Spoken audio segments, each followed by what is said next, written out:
Dalam segmen Pala Bola Misteri pada kali ini, kita nak cerita tentang 5 kisah fairy tale dalam bola sepak.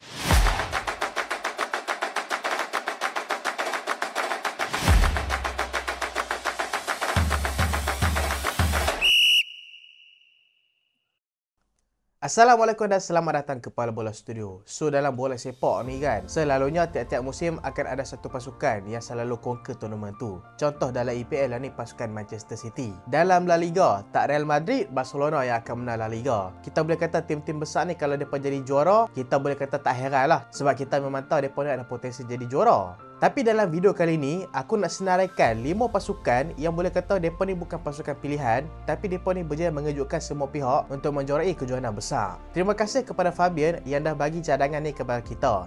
Kalau hampa-hampa nak bagi cadangan juga kat kita, hampa boleh komen dekat bawah. Dan insyaAllah kalau kami pilih cadangan hampa, kami akan kreditkan dekat video akan datang. Nombor 5, kita ada pasukan Greece waktu mereka jadi juara pada Euro 2004. Euro 2004 waktu ni buat dekat Portugal. So waktu ni Portugal jadi favourite. Waktu ni bukan setakat untuk menjadi favourite untuk juara pun mereka tak dapat. Nak jadi favourite untuk lepasi grup pun pasukan Greece ni tak dapat. Sebab waktu ni Greece berada dalam kumpulan bersama tuan rumah itu pasukan Portugal dengan pasukan Spain dan juga pasukan Russia. Dan antara empat-empat pasukan ni kalau hampa dengar nama, mestilah pasukan Greece adalah pasukan yang orang boleh kata lubuk mata.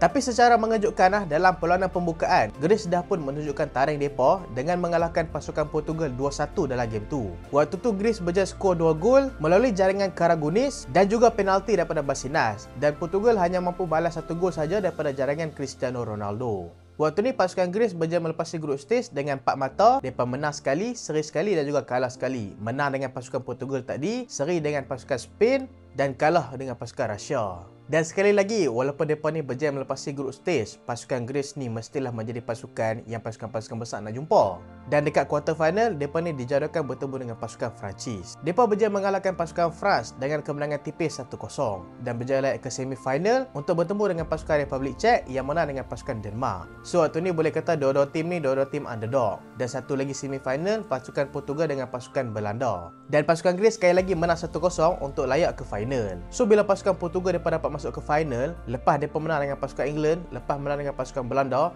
so confident mereka ni tinggi untuk mengalahkan pasukan Greece dan mereka ni ada niat untuk balas dendam dekat pasukan Greece selepas kekalahan pertama mereka dalam group stage. Tapi sayang dalam game tu secara mengejutkan, pasukan Portugal gagal untuk mengalahkan pasukan Greece dan pemusnah kepada harapan pasukan Portugal ni adalah Angelos Karistias. Dia yang menjadikan gol pada minit ke-65 untuk terus melenyapkan impian pasukan Portugal. Walaupun Portugal tentu dibarisi oleh pemain seperti pemain muda Cristiano Ronaldo, Luis Figo, Ricardo Carvalho, Rui Costa, Deco, tapi mereka ni tetap gagal untuk mencarikan gol. So itulah kisah fairy tale untuk pasukan Greece yang kita tak boleh lupakan sampai ke hari ini. Tapi satu fun fact kalau hampa nak tahu dekat pasukan Portugal, skuad Portugal yang main dekat Euro 2004 tu, satu-satunya pemain yang masih main lagi sampai ke hari ini adalah Cristiano Ronaldo. Kita masuk nombor 4 pula, iaitu satu lagi kompetisi Euro, iaitu pasukan Denmark pada Euro 1992. Kisah Denmark dengan pasukan Greece ni boleh kata lain sikit tau. Pasukan Greece ni boleh kata mereka masuk Euro juga. Denmark ni mereka jadi champion Euro dengan mereka ni tak layak ke Euro langsung tau. Maksudnya qualification mereka tak layak pun. Tapi tentu disebabkan negara Yugoslavia yang sepatutnya masuk Euro, mereka ni tak dapat join disebabkan tentu negara mereka tengah bergolak. Waktu ni lah bagi peluang dekat pasukan Denmark untuk join kompetisi Euro tu. Dan dah lah masuk dengan cara macam tu. Siapa nak favouritekan tim macam tu? Dan waktu ni Denmark diletakkan dalam satu kumpulan yang boleh kata kumpulan maut juga. Dengan 3 gergasi Eropah tentu, iaitu pasukan France, England dan juga pasukan Sweden. So tahun ni pasukan Denmark memang tak jadi favourite langsung. Tapi secara mengejutkan, mereka berjaya lepasi grup stage. Lagi-lagi yang terkejut dalam grup ni adalah pasukan France dan juga pasukan England tak dapat layak. Waktu ni masih lagi memakai sistem kemenangan kalau menang dapat 2 poin. Dan pasukan Denmark berjaya lepasi grup stage dengan dapat 3 poin. Iaitu dengan 1 kemenangan, 1 seri dan juga 1 kekalahan. Denmark berjaya seri dengan pasukan England 0-0. Tapi mereka kalah dengan pasukan Sweden 1-0. Tapi dalam perlawanan terakhir, mereka berjaya kejutkan pasukan Perancis dengan kemenangan 2-1. Dan dekat knockout stage iaitu semi final, mereka berhadapan dengan pasukan Belanda. Tapi mereka berjaya juga kalahkan pasukan Belanda tu dengan penalti 5-4 selepas seri 2-2. Dan dekat final, mereka berhadapan dengan gegasi dekat Eropah yang boleh kata semua tim tak mau jumpa, iaitu pasukan Jerman. Secara mengejutkan dalam game ni, pasukan Denmark berjaya menang 2-0 dekat pasukan pasukan Jerman. Dan nak kata betapa bagusnya pasukan Denmark tadi sampai FIFA terpaksa ubah peraturan bola sepak disebabkan depa. Tapi bukanlah nak kata bagus sangat, sebenarnya cara depa main tu cara kotak. Sebab sebenarnya pasukan Denmark dulu, cara depa nak masuk sampai ke final adalah depa ni selalu main passing belakang. Depa ni akan cuba dapatkan gol, bila dapat gol depa ni akan main passing belakang je. Sebab dulu peraturan kalau hang passing bola dekat keeper guna kaki pun keeper boleh tangkap pakai tangan. Tapi lah ni dah tak boleh dah. Semua tu disebabkan Denmark yang menang Euro pada tahun 1992. Kita masuk nombor 3 pula. Nombor 3 iaitu Iraq dekat Asia Cup pada tahun 2007. Waktu Piala Asia pada tahun 2007, siapa sangka negara Iraq yang waktu ni tengah mengalami pergolakan politik dalam negara mereka boleh jadi champion. Piala Asia selalunya akan menjadi favourite antara 3 negara ni lah, iaitu antara pasukan Jepun, Korea Selatan ataupun Australia, yang kualiti mereka ni boleh kata jauh lebih sikit daripada kualiti negara Asia lain. Tapi Iraq berjaya mengejutkan semua pihak time ni dengan menjuarai kejohanan time ni. Hampa masih ingat dah lagi sebab kompetisi ni berlaku dekat Asia Tenggara yang mana host dia ada 4 negara, iaitu Thailand, Indonesia, Malaysia dan juga Vietnam. Waktu ni pasukan Iraq berada dalam satu kumpulan dengan pasukan gegasi seperti Australia. Tapi Iraq tetap menjadi favourite sebab mereka duduk dengan pasukan Oman dan juga pasukan Thailand. Tapi Thailand boleh kata ada advantage juga time ni sebab mereka ni host. Dalam first game, pasukan Iraq berjaya ikat pasukan Thailand dengan keputusan 1 sama. Tapi yang menjadi satu kejutan dalam perlawanan kedua, pasukan Iraq berjaya bantai pasukan Australia dengan keputusan 3-1. Tak ada siapa expect pun keputusan ni. Sebab tentu Australia bukan tim biasa-biasa. Mereka ada player macam Mark Viduka. Siapa-siapa yang biasa main game dulu tahulah kan nama Mark Viduka ni betapa sedapnya guna dia. Dan game keempat, pasukan Iraq berjaya seri dengan pasukan Oman 0-0. Dah cukup dah untuk mereka melainkan diri ke knockout stage. Kita cerita sikit lah pasal Malaysia kan, sebab Malaysia pun layak time ni. Tapi sayanglah dalam kompetisi Asia Cup ni, Malaysia tak dapat collect sebarang point langsung. Selepas kena bantai dengan pasukan China 5-1, kena dengan Uzbekistan 5-0. Lepas tu kena dengan Iran 2-0. Tapi tak apalah kan, boleh skor sebiji gol pun okey dah lah kan. Tapi kita harapkan Malaysia nanti dekat Asia Cup nanti akan bagi pencapaian yang lagi bagus daripada ni. Dan dekat round 16, pasukan Iraq ni dijadualkan bertemu dengan pasukan Vietnam dan Iraq mestilah menjadi favourite. Dan seperti dijangka, pasukan Iraq berjaya kalahkan pasukan Vietnam dengan skor 2 berbalas kosong.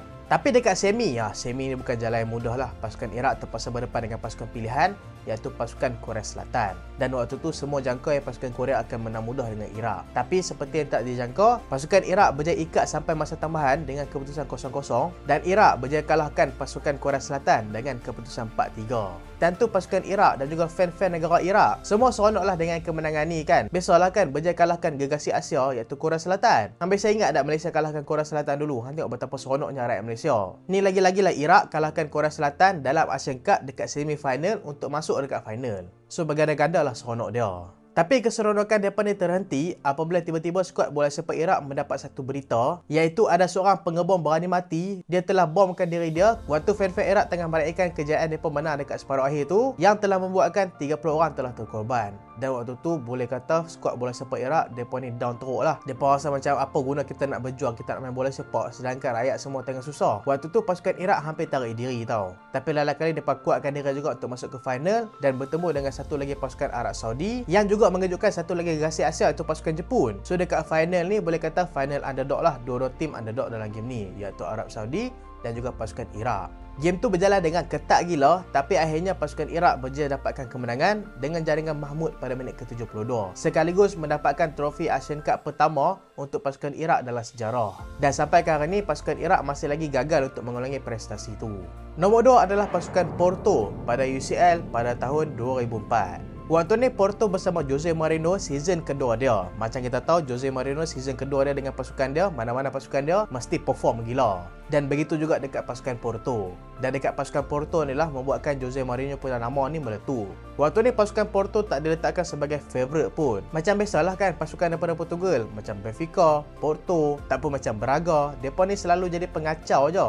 Paling kuat lepas group stage, lepas tu kena bantai. Dan dalam group F, pasukan Porto diletakkan dengan pasukan macam Real Madrid, Marseille dan juga Partizan. Walaupun dia kalah dengan pasukan Real Madrid dalam perlawanan pembukaan, tapi Porto berjaya melepasi lagi 5 perlawanan tu dengan tanpa kalah. dengan mereka ni berjaya melepasi group stage dengan mendapatkan 11 mata. Tapi bila melepasi group stage sebagai tempat kedua, mestilah akan berhadapan dengan tim-tim besar dekat round 16 dan betul tentu pasukan Porto jumpa pasukan Manchester United. Time tu kalau jumpa Manchester United ketat-ketil lah. Tapi kalau lah ni hang jumpa Manchester United hang hore-hore. Dan tentu perlawanan bertemu dengan pasukan Manchester United bukannya mudah ha. Tapi pasukan Porto berjaya mengejutkan pasukan Manchester United dengan kemenangan dalam perlawanan pertama 2-1 dekat Porto. Dan dekat perlawanan kedua macam biasalah macam tak kenal Jose Mourinho. Lepas mereka dah leading tu memang dia pemain bertahan kau-kau je lah. Dan dekat Old Trafford, pasukan Porto berjaya seri dengan pasukan Manchester United 1-1 dan dapat berjaya melayakkan diri ke quarter final. Dan dekat quarter final pun, Porto berjaya mengalahkan pasukan Lyon dengan keputusan 4-2. Dekat semifinal, mereka berhadapan dengan pasukan yang kuat daripada Spain tentu, iaitu pasukan Deportivo La Coruna. Mereka berjaya melepasi semifinal tu dengan kemenangan 1-0. Dan akhirnya dekat final, mereka berhadapan dengan satu lagi pasukan daripada France yang boleh kata mengejutkan tentu, iaitu pasukan Monaco. Pasukan Monaco juga dapat layak ke final dan juga pasukan Porto. Tapi tentu pasukan Porto yang diisi player macam Deco, player macam Ricardo Carvalho dan banyak lagi player star berjaya terus menidakkan peluang pasukan Monaco dekat final dengan keputusan 3-0. Dan lepas kemenangan mereka dekat final itulah membuatkan banyak pemain mereka dibeli oleh pasukan-pasukan besar dan sekali Jose Mourinho sekali diangkut ke pasukan Chelsea. Dan waktu itulah Jose Mourinho menggelarkan diri dia sebagai The Special One.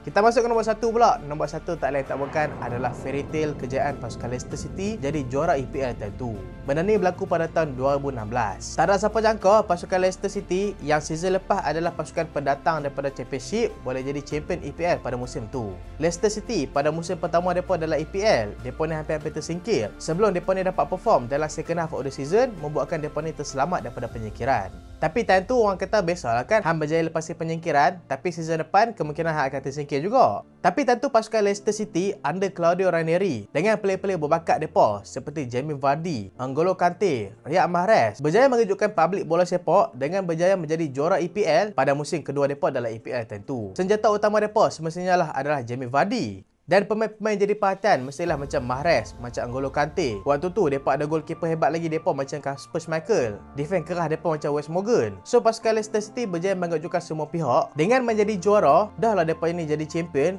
Jarak mereka dengan tempat kedua adalah 10 poin, iaitu pasukan Arsenal tentu. Leicester City just kalah 3 kali je musim tu. Mereka kalah dengan pasukan Arsenal 5-2, kalah dengan pasukan Crystal Palace dan juga kalah dengan pasukan Everton. Lain-lain pasukan, kalau mereka tak menang, mereka akan seri. So kisah ni menjadi kisah fairy tale yang membuatkan semua orang terkejut. Macam mana pasukan Leicester City dapat tiba-tiba jadi konsisten pada musim tu. Dan selepas mereka ni dapat jadi champion EPL, banyaklah player-player mereka dibeli. Player macam Danny Drinkwater pergi ke Chelsea, Riyad Mahrez pergi ke Manchester City. Tapi Riyad Mahrez dia stay satu season lah. N'Golo Kante pergi ke Chelsea. Tapi Jamie Vardy pilih setia untuk bersama pasukan Leicester City. Sebab nak tahu tak, Jamie Vardy ni mendapat banyak tawaran gila. Dia dapat tawaran daripada pasukan MU. MU tu boleh kata dia boleh tolak lah kan sebab dia nak duduk dengan Leicester City. Tapi dia dapat tawaran daripada pasukan Real Madrid tau. Tapi dia tolak mentah-mentah macam tu je. Sebab apa? Sebab dia kata pasukan Leicester City ni terima waktu dia ni tengah tak ada apa-apa. So dia pun akan setia bersama pasukan Leicester City. Dan sampai ke hari ni Jamie Vardy masih lagi setia bersama pasukan Leicester City. So itulah kan aku risau season ni nampak macam Arsenal dengan Spurs je nak bersaing untuk dapatkan EPL kan. Takut tiba-tiba ada kejutan lagi. Kok-kok lah tiba-tiba Nottingham Forest jadi champion EPL kan, mana kita tahu. So itulah video kali ni 5 kisah fairy tale yang kita boleh ingat sampai ke hari ni. Dan kita sedang menuju ke 100,000 subscriber. Dan terima kasih sebab tak sampai habis.